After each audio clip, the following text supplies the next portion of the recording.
आज के इस कार्यक्रम की अध्यक्षता कर रहे संगठन के अध्यक्ष, हम सबके गार्जियन आदरणीय राम प्रताप सिंह जी, संगठन के सभी उपस्थित पदाधिकारीगण, शाखा के पदाधिकारीगण, मातृशक्ति एवं तमाम जो हमारी आवाज जहां जहां तक जा रही है, व्यापारी साथी, हमारे मजदूर साथी, साथियों, यह सरकार हाथी की तरह मदमस्त हो चुकी है। इसको यह समझ में नहीं आ रहा है कि किसको किसको देश में बेच दिया जाए, क्योंकि जो यह 70 साल कांग्रेस ने शासन किया और तमाम तरह के, चाहे वह पब्लिक सेक्टर हो, चाहे वह शिक्षण संस्थान हो, तमाम तरह के उन्होंने गठन किया धीरे धीरे करके। जब देश आजाद हुआ उस समय देश की माली हालत आप सबको पता है, हमारे देश में सुई तक नहीं बनती थी और कांग्रेस की सरकार ने अर्थव्यवस्था को पटरी पे लाते हुए धीरे धीरे करके आज यहां तक पहुंचा दिया कि देश में तमाम शिक्षण संस्थाएं, पब्लिक सेक्टर, सरकारी संस्थाएं और तमाम तरह की एक व्यवस्था। और जब देश आजाद हुआ तो सबसे पहले मैं बाबा साहब भीमराव अंबेडकर साहब, जिनकी प्रतिमा के सम्मुख खड़े हैं, मैं नमन करना चाहता हूं और यह आप सभी को विश्वास दिलाना चाहता हूं कि बाबा साहब की देन थी कि उन्होंने देश को एक ऐसा संविधान दिया जिसके मुताबिक आज हम यहां खड़े होने का हमें अधिकार प्राप्त हुआ है। और इस संविधान को यह भारत की वर्तमान सरकार, मोदी सरकार, इसको समाप्त करने पे लगी हुई है। आपने देखा होगा इस देश में सबसे पहले रेल का निजीकरण किया, भेल का किया, गेल का किया, कोल इंडिया का किया। ऐसा कोई पब्लिक सेक्टर नहीं बचा जो प्रॉफिट में चल रहा हो और यह सरकार बेचने का काम न की हुई। 2014 में जब से यह सरकार देश में आई, तमाम तरह के शिक्षण संस्थाओं पर जो है तमाम तरह के खेल चालू हो गए। नतीजा आपके सामने है। हम और आप अपने बच्चों को अच्छी तालीम देना चाहते हैं और हम मध्यम वर्गीय लोग जो एक सीमित संसाधन में जो हमें मिलता है प्रत्येक माह, हम अपने बच्चों को एक अच्छा तालीम बना करके डॉक्टर बनाना चाहते हैं, इंजीनियर बनाना चाहते हैं, आईएएस और आईपीएस बनाना चाहते हैं।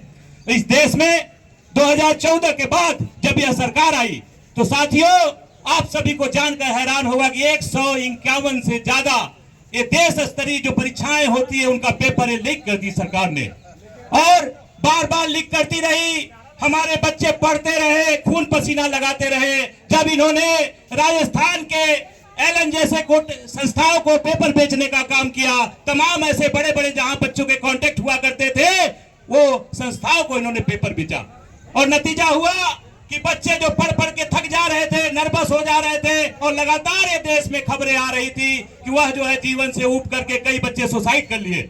ताजा उदाहरण देखिए, पिछले लगातार 3 वर्षों से नीट का पेपर लीक हो रहा है और मजे की बात है कि लीक हो रहा है और पेपर पकड़ जा रहा है, पता भी चल जा रहा है कि पेपर लीक हो गया। लेकिन यह जो भारत की सरकार है, इसके कान पे जू नहीं रेंगता। तमाम तरह के प्रेस वार्ता, तमाम तरह के प्रोटेक्शन और तमाम तरह के प्रोटेस्ट हुए देश में, लेकिन एक भी इस्तीफा नहीं हुआ। इसलिए नहीं हुआ कि सरकार को यह पता है कि सारी मशीनरी पे कब्जा कर चुकी है, चाहे वह सीबीआई हो, चाहे वह ईडी हो, चाहे वह चुनाव आयोग हो, चाहे वह ईवीएम हो, सारा संस्थाओं पे इसने अपना कब्जा जमा लिया है। इसको लगता है कि देश की जनता की उसे जरूरत नहीं है, उनके वोटों की उसे जरूरत नहीं है, वो तो ईवीएम को मैनेज करके जीत जाएंगे, इसलिए वो हमारी और आपकी बात को नहीं सुनना चाहते हैं। इसलिए साथियों, और इस सरकार को थोड़ी भी सरकार के अंदर संवेदना नहीं है।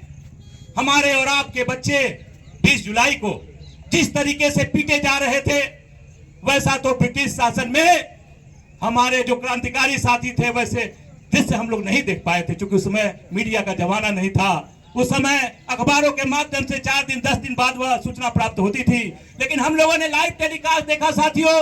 जानवरों की तरह हमारे बच्चों को यह सरकार पीट रही थी। या जो गृह मंत्री अमित शाह जी हैं, जो तड़ीपार हुए थे, उन्होंने जो अलग से लठबाज वहां पे तैनात किए पुलिस के साथ, क्योंकि पुलिस की संख्या कम न हो जाए तो आरएसएस से जो लाठी चलाने की ट्रेनिंग देते हैं, ऐसे लठबाजों को उन्होंने तैयार किया।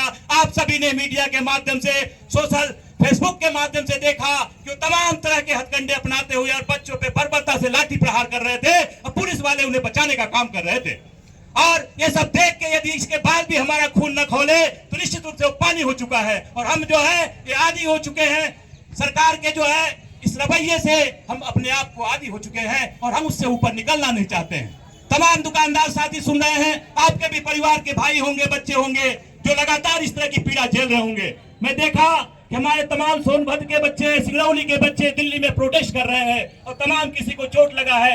एक जो है अनिल सिंह जी थे रीवा के, मैं देखा उस आदमी को इतना मारा, उसके बाद भी वो भगत सिंह की तरह दहाड़ रहा था, तुम मुझे क्या मारोगे, तुम लोग तो नौकर हो। और अंग्रेज के जमाने में भी आप लोग इस तरह गुलामी करते थे और क्रांतिकारियों को मारते थे। आज आजाद देश में भी आप वही काम दोबारा करने जा रहे हो। इसलिए साथियों, मैं आप सभी से निवेदन करना चाहता हूं, अपील करना चाहता हूं, यह भारत की सरकार, यह भ्रष्ट मोदी की सरकार को उखाड़ फेंकने का समय आ गया है और शिक्षा मंत्री जो धर्मेंद्र प्रधान है उसका इस्तीफा लेने का समय आ गया है। इंकलाब जिंदाबाद, इंकलाब जिंदाबाद, धर्मेंद्र प्रधान इस्तीफा दो, धर्मेंद्र प्रधान इस्तीफा दो।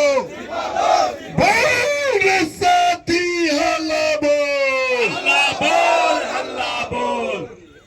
साथियों, आपने देखा इस सरकार को 10 साल हो गए, तमाम तरह के घोटाले हुए। मध्य प्रदेश में आपने देखा कितना बड़ा घोटाला हुआ, कितने बच्चे मारे गए, लेकिन एक भी इस्तीफा नहीं हुआ।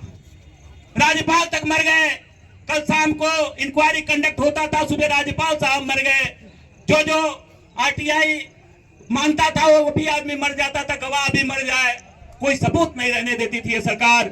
यह सरकार सारी मशीनरी को अपने हाथ में कर लेना चाहती है। इसलिए साथियों, कल शाम को जब हमारे नेता, कांग्रेस पार्टी के नेता राहुल गांधी जी ने इन तमाम चीजों को देखा और पीएम आवास के सामने धरना पे बैठे, प्रोटेस्ट करने के लिए बैठे, उन छात्रों को मांगों को समर्थन देने के लिए बैठे, तो इस मोदी सरकार के पास जवाब नहीं था।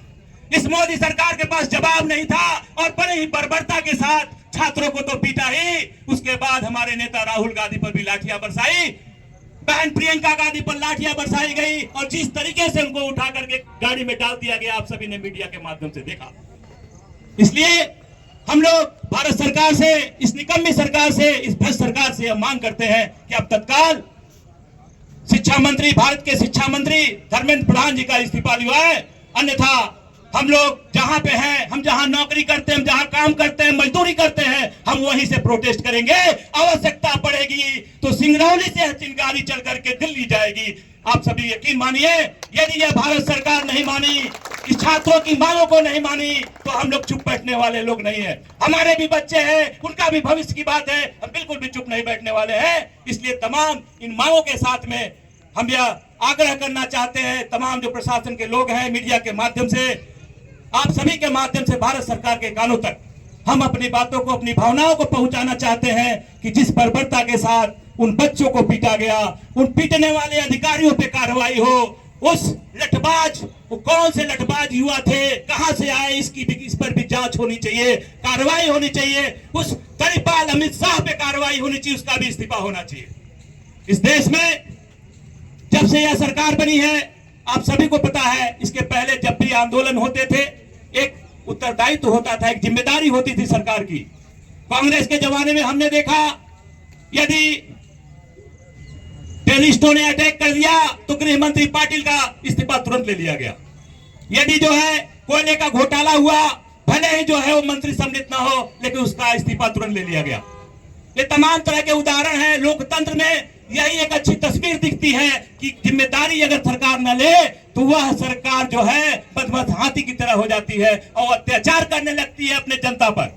इसलिए ये अपने मंत्री का इस्तीफा नहीं ले रहे हैं। मुझे तो लगता है कि तमाम जो पेपर लीक के माध्यम से पैसा जुड़ रहा है, या भारत सरकार के हो, गृह मंत्री हो, चाहे अमित शाह जी हो, चाहे मोदी जी जो हो, जिनका परिवार नहीं है, पता नहीं उससे और वहां तक भी पहुंचता होगा। इसलिए दबाव होगा, बहुत सारी अंदर की चीजें होंगी जो कहीं बाहर ना आ जाए इस्तीफा के बाद, इसलिए इस डर से उनका इस्तीफा शायद नहीं ले रहे होंगे। लेकिन हम लोग, मजदूर लोग, जो मजदूर जमात में पैदा होते हैं, अपने बच्चों के भविष्य के खातिर हम जो है, यदि इस्तीफा नहीं होगा तो इस क्रांति में जो छात्रों के द्वारा दिल्ली के जंतर मंतर पे किया जा रहा है, उसमें अपनी भूमिका हम लोग निभाएंगे और जब जैसे जरूरत पड़ेगी, यदि जरूरत पड़ेगी तो यहाँ से हजारों की संख्या में दिल्ली कूच करेंगे और यदि आवश्यकता पड़ी तो यहाँ पे भी कोयले का उत्पादन ठप करेंगे। क्योंकि अगर बच्चा ही नहीं रहा, उनका भविष्य ही नहीं रहा, तो हम नौकरी चाकरी करके क्या करेंगे साथियों।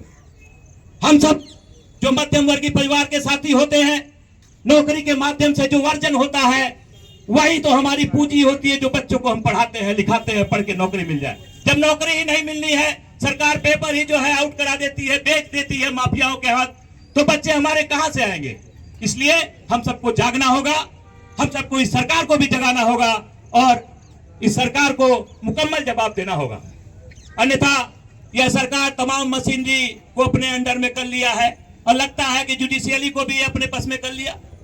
कोई भी अच्छे से अच्छा मामला भी जाता है तो उस पर हस्तक्षेप करने से कोर्ट मना कर देता है। मैं टिप्पणी नहीं करना चाहूंगा, लेकिन इतना जरूर कहूंगा, इस देश के न्यायपालिका पे पूरे देश की जनता को विश्वास है और मैं आग्रह करना चाहता हूं न्यायपालिका से भी कि कम से कम उस विश्वास को कायम बनाए रखिए। क्योंकि सरकार बिक सकती है, सरकार में बैठे लोग बिक सकते हैं, लेकिन अगर न्यायपालिका की व्यवस्था खत्म हो गई तो देश में जो है अराजकता फैल जाएगी। जैसे नेपाल में हुआ, छात्रों ने, बेरोजगारों ने जो है सांसद पे कब्जा कर लिया, वह स्थिति भारत में न निर्मित हो। इसलिए समय रहते मैं मोदी साहब से आग्रह करना चाहता हूं, देश के प्रधानमंत्री से आग्रह करना चाहता हूं, आप मीडिया और प्रशासन के माध्यम से, कि आप अपने शिक्षा मंत्री का तत्काल इस्तीफा लें और तमाम तरह की जांचें करें, पेपर लीक कैसे हुआ, और यह विश्वास दिलाएं छात्रों को कि दोबारा उनके भविष्य के साथ खिलवाड़ नहीं होगा। इसी के साथ मैं दो शब्द और कहना चाहता हूं, चूंकि हम कोलकर्मी हैं, कोयला में काम करने वाले लोग हैं। साथियों, आप सभी ने देखा कि जेबीसीसीआई 12 का गठन नहीं हो पा रहा है। क्यों नहीं हो पा रहा है? यह सरकार नया लेबर कानून लेकर आई और यह सरकार नहीं चाहती कि देश में जेबीसीसीआई 12 का गठन हो। लोकतांत्रिक तरीके से हमारे प्रतिनिधि और प्रबंधन के लोग बैठते थे, बराबर का निगोशिएशन होता था, हमारी बातों को हमारे नेता रखते थे और प्रबंधन की बातों को प्रबंधन के प्रतिनिधि रखते थे। लेकिन इस देश की सरकार को एक नगारा गुजरा और उसने इस व्यवस्था को ही खत्म करने का प्लानिंग कर लिया। इसलिए उन्होंने देश में एक ऐसा काला कानून लेके आए कि न तो यह कानून इंप्लीमेंट होगा, न तो 12 जेबीसीसीआई का गठन होगा। लेकिन इसमें जो भारत सरकार की यूनियन है, मैं उनमें जो जुड़े हुए साथी हैं उनसे भी मैं आग्रह करना चाहता हूं कि आप अपने नेताओं से पूछिए, आप पहले कर्मचारी हैं या यूनियन करने वाले कोई नेता हैं। इसलिए आप सबकी भी यह जिम्मेदारी है कि अपने नेताओं से पूछें कि जब विरोध की बात होती है तो अलग से डफला क्यों बजाना चालू करते हैं। क्योंकि यदि जेबीसीसीआई 12 समय से गठित नहीं हुआ तो हम सब को भारी नुकसान होने की संभावना है। जो हमारा वेतन समय से बढ़ना चाहिए वो नहीं बढ़ पाएगा। इन तमाम चीजों के साथ मैं पुनः ये अपील करते हुए भारत सरकार से, निकम्मी सरकार से, मोदी सरकार से कि ये जो धर्मेंद्र प्रधान का तत्काल इस्तीफा लें और ये तमाम छात्रों पे जो बर्बरता पूर्वक कार्रवाई की गई है उनमें सम्मिलित समस्त पुलिस कर्मियों पर कार्रवाई हो।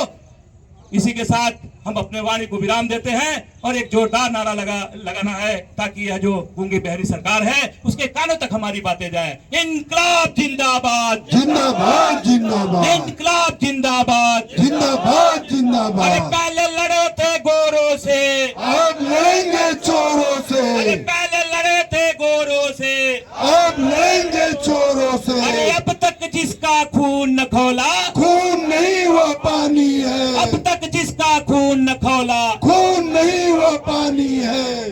शिक्षा मंत्री का इस्तीफा लेना होगा,